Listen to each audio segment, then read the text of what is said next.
Sudah pertemuan ke-7. Untuk UTS, tidak ada UTS, revisi makalah saja. Revisi makalah, revisi yang pertama, makalah harus 15 halaman minimal. Makalah harus 15 halaman minimal. Kemudian yang kedua, setiap halaman minimal 3 footnote. Hanya itu tugasnya untuk UTS. Jadi 15 halaman minimal dan tiap halaman 3 footnote dengan gaya penulisan. Untuk tulisannya Times New Roman 12, kemudian footnote-nya Times New Roman 10. Jadi biar seragam penulisannya pakai Times Roman. Kemudian kertasnya pakai A4. Footnote jadi bukan note. Kalau footnote itu catatan kaki di bawah itu. Kalau note kan di dalam, misalkan ada penjelasan, kemudian di sini ada tutup buka kurung, tutup kurung, penulisnya siapa, tahun, dan nama. Kita pakai itu, jadi pakai footnote. Dikumpulkan 2 minggu dari sekarang. Baik yang mata kuliah pengantar studi Islam maupun mata kuliah ilmu pendidikan Islam. Bisa dipahami? Nah, ada pertanyaan? Yes, silakan. Ini yang kelompokan itu? Ya, yang kelompokan itu yang sudah presentasi. Kalau yang belum presentasi ya nggak usah. Nilainya minimal 15 halaman itu dari covernya apa gimana? Yang 15 halaman itu ya kata dari apa namanya pendahuluan sampai daftar pustaka. Atau gini, yang belum presentasi menyetorkan makalah. Ketentuannya sama, 15 halaman, masing-masing halaman 3 footnote. 3 footnote bisa dari buku, bisa dari jurnal, atau dari skripsi juga boleh, dari tesis.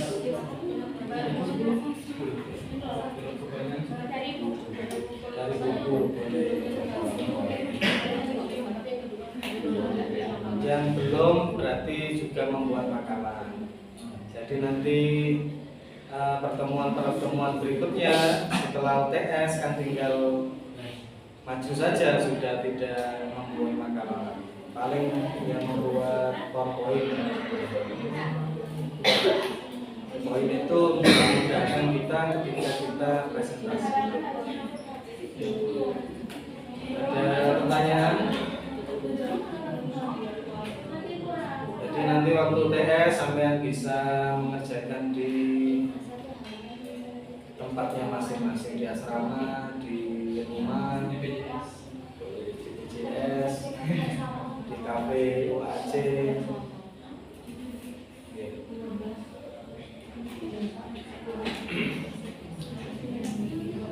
Kalau sudah tidak ada pertanyaan, bisa kita mulai.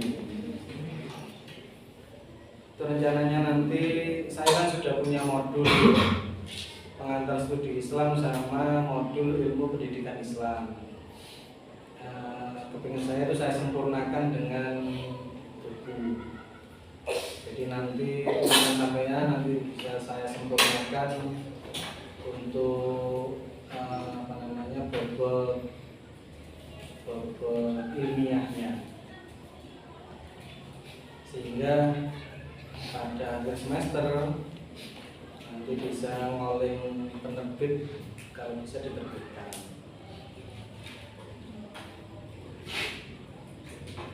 Oke, mungkin itu. Saya baru tahu kemarin, itu baru nyadar kalau sudah mau akhir. ada yang free untuk UTS. Saya pikir-pikir UTS ya wis itu saja yang lebih bermanfaat, jadi memperbaiki makalahnya. Kalau bisa nanti bisa proses cetak menjadi hasil karya MPI semester 1 yang diketuai oleh Mbak Febri Galuh Febri Susanti. Oke, baik, kita dengarkan bersama tentang kajian Al-Quran kontemporer tafsir sastra yang akan dikupas tuntas oleh dua orang hebat calon rektor nantinya, Mbak Husna sama Mbak Eri. Dipersilakan. Assalamualaikum warahmatullahi wabarakatuh. Waalaikumsalam warahmatullahi wabarakatuh. Alhamdulillahirrahmanirrahim. Kita panjatkan puji dan syukur kehadirat Allah Subhanahu wa taala yang telah memberikan nikmat kesehatan sehingga kita bisa berkumpul di tempat yang insyaallah berkah ini. Dan tak lupa salawat serta salam selalu tercurah limpah kepada baginda Nabi Muhammad SAW. Dan terima kasih juga kepada Bapak Heru Setiawan MPI selaku pengampu latar kuliah pengantar studi Islam yang telah memberikan kesempatan kepada kami untuk presentasi di hadapan teman-teman, dan juga terima kasih kepada teman-teman yang berkenan hadir di kelas ini.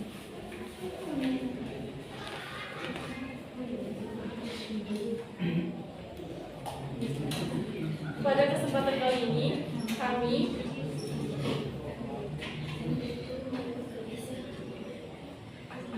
sebelumnya perkenalkan, saya Agni selaku moderator dan di samping saya Ustazah Hasanah. Di sini kami akan mempresentasikan kajian Al-Quran kontemporer dengan topik tafsir sastra.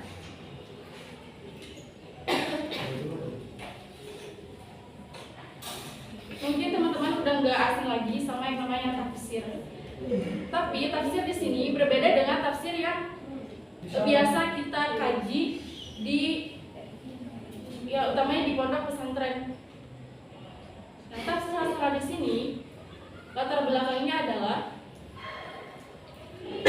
jadi Al-Quran itu bukan sekedar kitab hukum dan teologi, tetapi juga teks dengan nilai estetika. Jadi munculnya tafsir sastra di sini menyempurnakan tafsir klasik yang hanya fokus kepada hukum, teologi ataupun sejarah. Jadi tafsir sastra lahir itu untuk kita mengkaji Al-Quran itu melihat dari segi bahasanya, estetika ayat Al-Quran itu.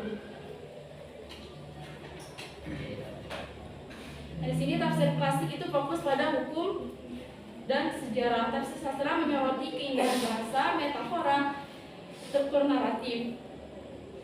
Nah, penting juga untuk kita memahami Al-Quran secara holistik di era modern itu secara keseluruhan. Jadi tidak cukup untuk memahami Al-Quran itu sekedar tekstualnya saja. Untuk pengertian tafsir sendiri, tafsir sastra sendiri itu adalah metode pendekatan untuk memahami Al-Quran yang dilihat dari segi estetika atau artistiknya. Jadi yang kita gali di sini itu keindahan gaya bahasa yang ada pada ayat-ayat Al-Quran. Nah, fokus tafsir sastra ada retorika, naratologi atau semiotika. Retorika di sini itu kalau misalkan di ilmu bahasa Arab itu sering disebut dengan balaghah. Udah nggak asing sama balaghah? Iya. Kalau misalkan naratologi itu penceritaan dalam satu ayat itu menjelaskan tentang apa. Kalau semiotika itu tanda atau simbol yang ada pada ayat tersebut. Nah, untuk contoh tafsir sastra itu kami ngambil dari ayat kelima dari surat Al-Fatihah. Iyyaka na'budu wa iyyaka nasta'in. Nah, di sana kalau misalkan dari segi tafsir klasik itu sudah jelas maknanya itu iyyaka na'budu wa iyyaka nasta'in, kami hanya menyembah kepada Allah dan meminta pertolongan hanya kepada Allah. Nah, itu membahas tentang tauhid uluhiyah. Jadi tauhid ketuhanan. Jadi di sana udah jelas tafsir klasik itu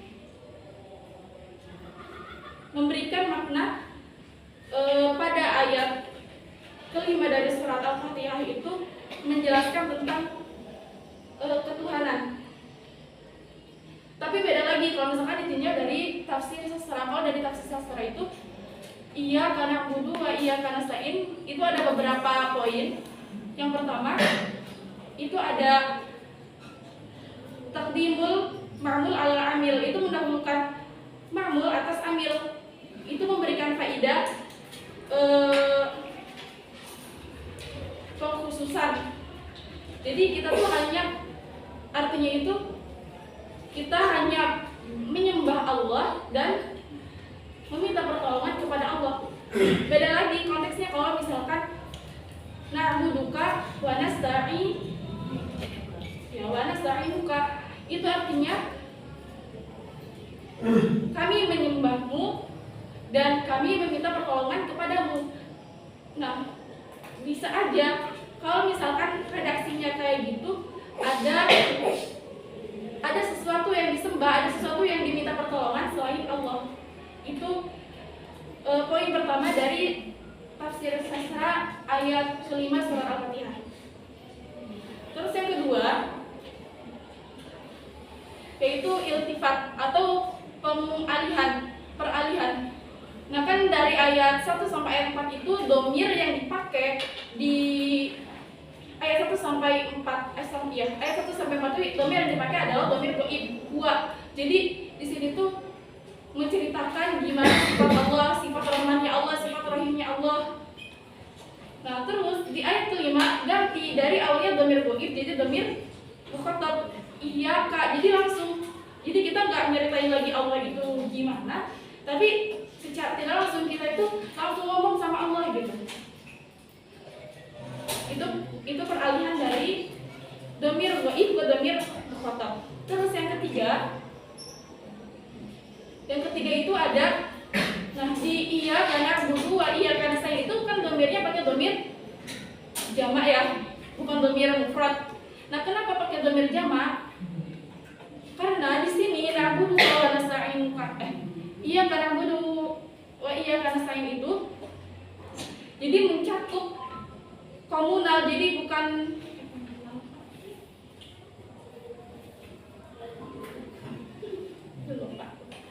jadi mencakup, jadi kelompok, bukan cuma individu aja. Jadi itu ketawaduan seorang hamba ketika menghadap Tuhannya itu tidak berani sendiri gitu. Jadi itu tuh kayak aku menyembah Allah dan aku meminta pertolongan kepada Allah itu mengikuti para orang-orang soleh dan orang-orang yang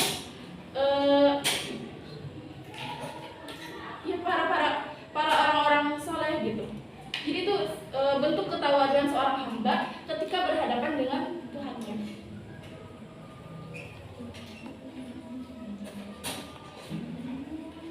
Nah, untuk selanjutnya tokoh dan orientasi yang akan disampaikan oleh Husna.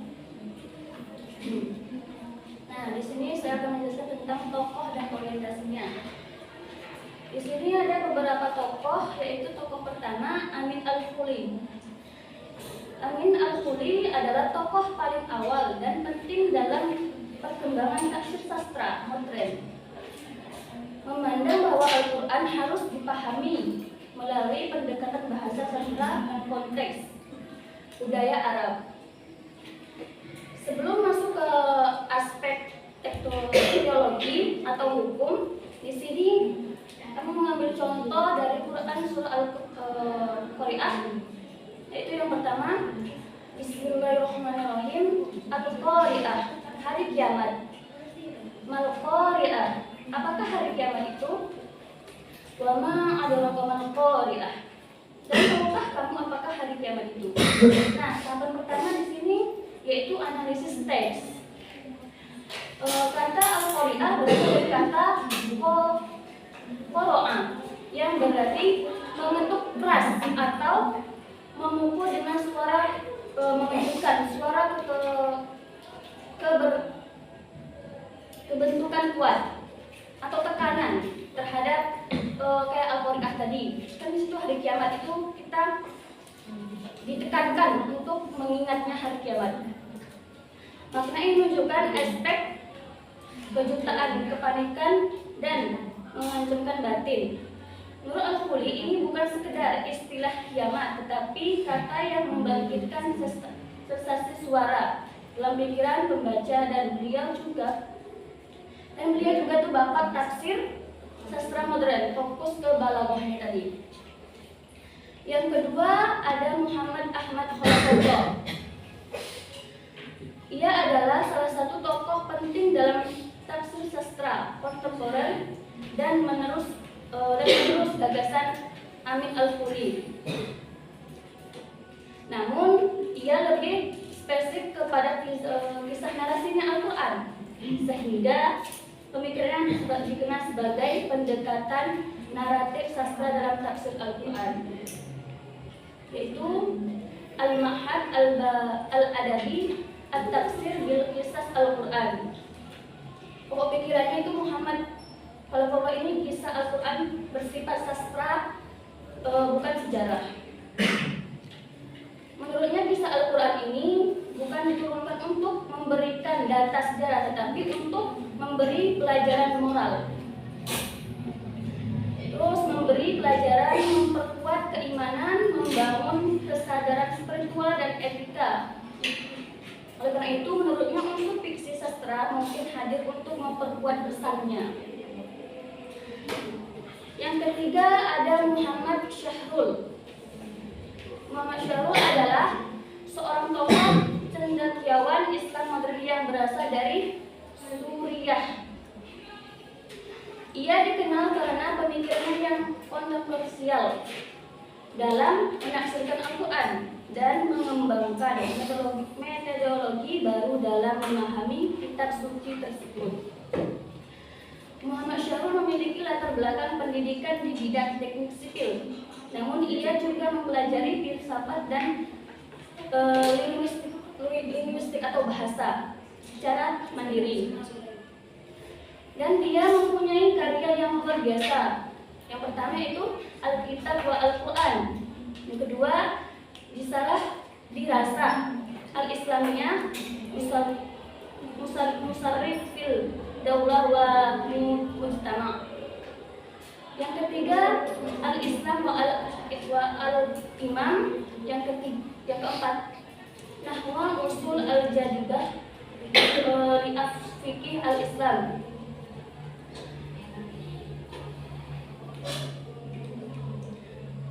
Yang keempat yaitu ada Fathur Rahman. Fathur Rahman ini tidak secara khusus menyebut gagasannya sebagai tafsir sastra, tetapi banyak ide hermeneutikanya, sejarah atau mengetahui pendekatannya, terutama dalam cara membaca Al-Quran sebagai teks yang hidup, komunikatif, dan memiliki struktur bahasa yang kaya makna. Pendekatan Fathur Rahman lebih dikenal sebagai hermeneutika gerak ganda, double woven. Yang kelima ada Muhammad Arkum.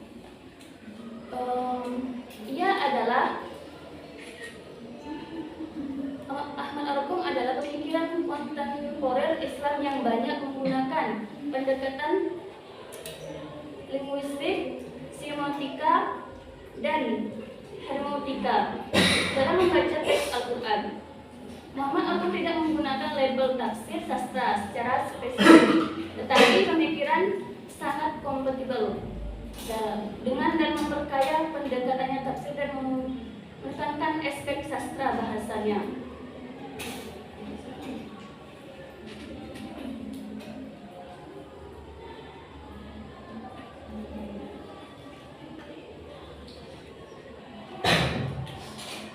Nah, model ciri dan kesimpulannya.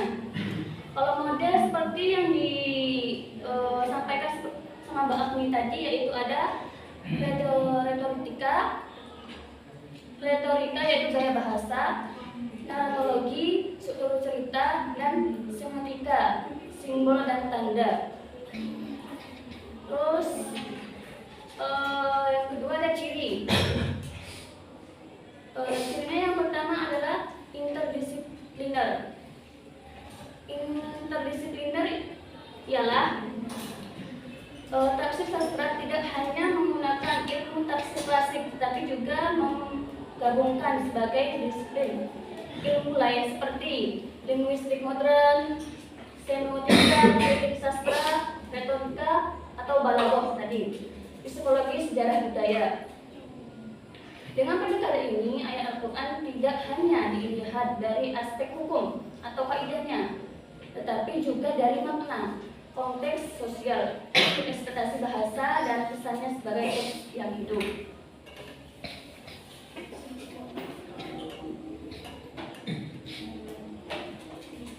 Yang kedua ada tematik.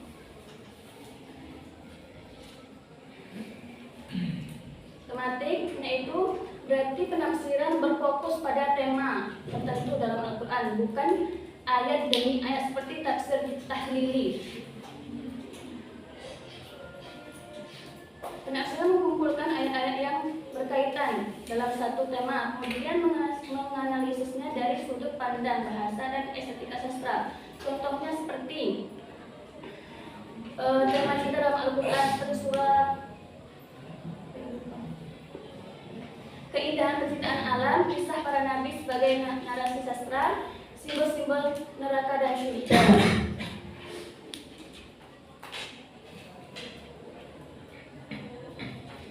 Pendekatan tematik membantu pembaca untuk memahami Al-Quran sebagai satu kesatuan pesan dan narasi hidup yang ada di Al-Quran, yaitu cerita-cerita seperti dalam Al-Quran.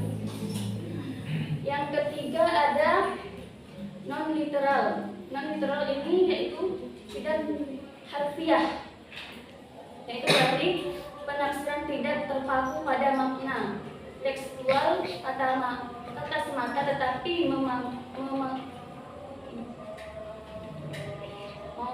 memagali makna figuratif, simbolik, metodologi, dan konteks ekstra bahasa. Dalam bentuk ini, ayat-ayat yang bersifat metaforis tidak dipahami sebagai pernyataan fisik literal, melainkan sebagai simbol, perumpamaan, pesan moral, dan ilustrasi psikologis.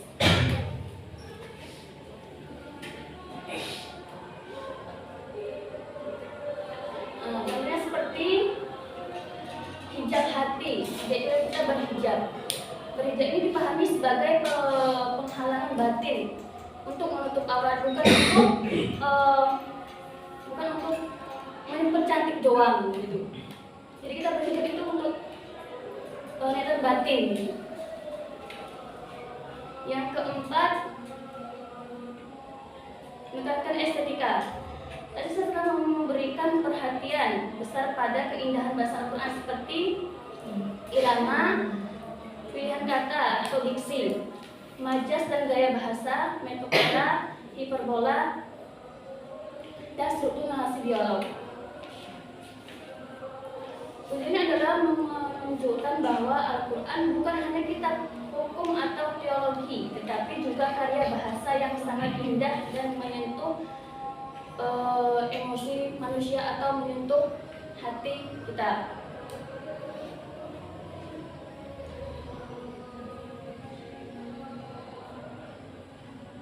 Nah, contohnya seperti mengenai surat Ar-Rahman melalui pengulangan ayat Fabi ayyi ala'i rabbikuma tukadziban. sebagai teknik retorika yang memaknakan keajaiban nikmat Tuhan dan ritme. Ritme tadi irama spiritual yang mendalam.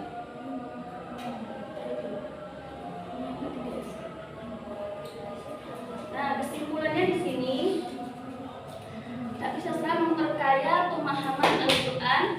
Walaupun untuk kajian, otoperan perlu kehati-hatian agar tetap menjaga kesastraan teks.